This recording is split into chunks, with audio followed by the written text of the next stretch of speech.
Hey y'all, it's Anime K-Man. Today I'm going to be reading the 35th episode of Captain Tsubasa. And now I just gotta say, gotta give cheers to Soda because that boy made this episode intense as fuck! Holy shit.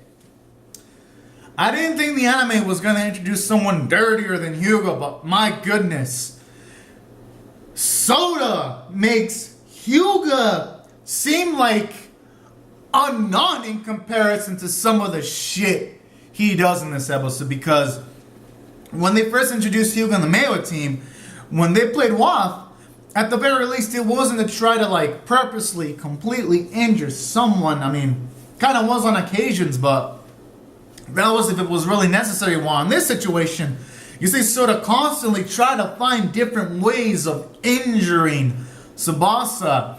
And I kind of like this angle brought up because you even see it in real life football too, where you have sometimes role players or defensive players try to like injure the opposing team's best offensive player to try to get an upper hand or an advantage. And this isn't even just in football. This happens in all sports like basketball and baseball and all those kind of sports. So I kind of like that it's bringing in these elements because, for one, this should develop Tsubasa's character for when he eventually does go, because I'm assuming he's going to go to a professional club. With this fucking skill level, it's going to prepare him for when if he ever goes to a professional club, he'll at least have an idea of what to do if someone's trying to play dirty against him. And this should also give them more toughness. So I like that. Those are good elements. And then aside from that, I also like how this episode finally had someone that wasn't named Tsubasa score a fucking goal for once. Because don't get me wrong, I love seeing Tsubasa's goals, but seeing someone else like Takasugi score a goal on occasions was fucking beautiful. Because remember, football's a team sport, and it's gonna kind of not have the team sport element if you just see Tsubasa score the goals all the time, because it's been like that. It's felt that way for like the past few episodes, so it was nice to finally see a nice change of pace. And then other things I enjoyed about this episode is, I kind of like how it gives Tsubasa a handicap, because for one, it's going to make, if Tsubasa does win this tournament, it's going to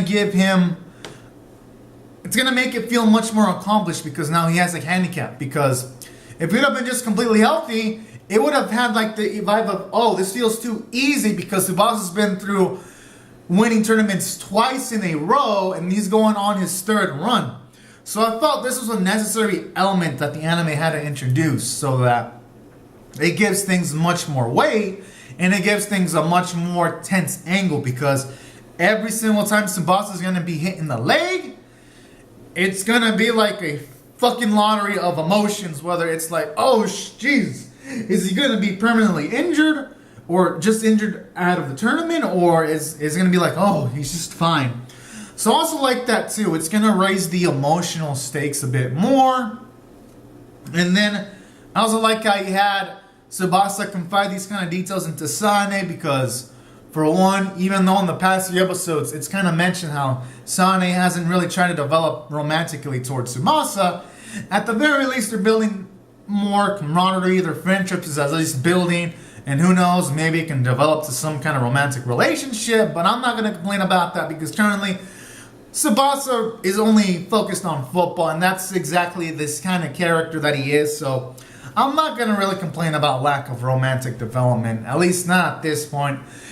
So that's nice. And I don't even think I'll ever complain about romantic element, because there's like players that are like in their 30s and they still don't have any romantic relationship because they're dedicated to the sport. Not all athletes are like that, but some of them are going into like early 30s. So that's some cool shit to see that kind of development.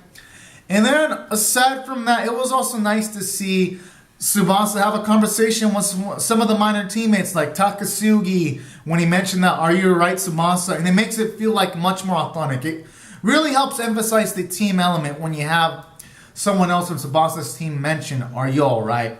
So that was also the more cool things about this episode. It makes Tsubasa's teammates feel at least slightly more important than just simple throwaway characters or decoration characters, because sometimes animes do have a large cast of decoration or throwaway characters. So that was another good thing about this episode. And I'd say really the only downside about this, oh, and another good thing before going to like the slight downsides is I like how it started to build tension by having Soda's team score the first goal. That shit got me pumped up, and it really got me really motivated because every single time Tsubasa's team failed to score a goal, I was like, damn, or shit. And I like that. It really gets my emotions pumping, and then when it finally happened where Takasugi's tied the scoring board, it just made me super happy. So that's another good thing from a narrative standpoint from the writers. They can really get you to up your emotional level pretty high sometimes. And that's really the only downside was the animation quality, because it was sometimes slideshow PowerPoint presentation city. Sometimes you would have like a black screen and like a blue flashing light. And I'd say that's really the only downside about this episode, because everything else was good. You had a good story progression because you got through most of the first half and a bit of the second half. You had good character interactions, like the interactions with Tsubasa and Soda, or with Tsubasa and Sane, or Tsubasa and Takasugi. So from a character standpoint, this episode was pretty good too. The soundtrack was great, and the voice performances from Soda's actor was pretty fucking great. So there's nothing to complain about there. And everything else about this episode, aside from the animation, was pretty great. And that's why I'm going to give it an 8.5 out of 10, despite some of the animation flaws. Because from a narrative standpoint, this episode was so interesting. So anyways, guys and gals, these are my thoughts on the episode. Comment down your thoughts on the episode below in the comment section. Rate the video, subscribe if you want to see more Captain Tsubasa reviews or my other reviews. And I'll see you guys later. Bye-bye.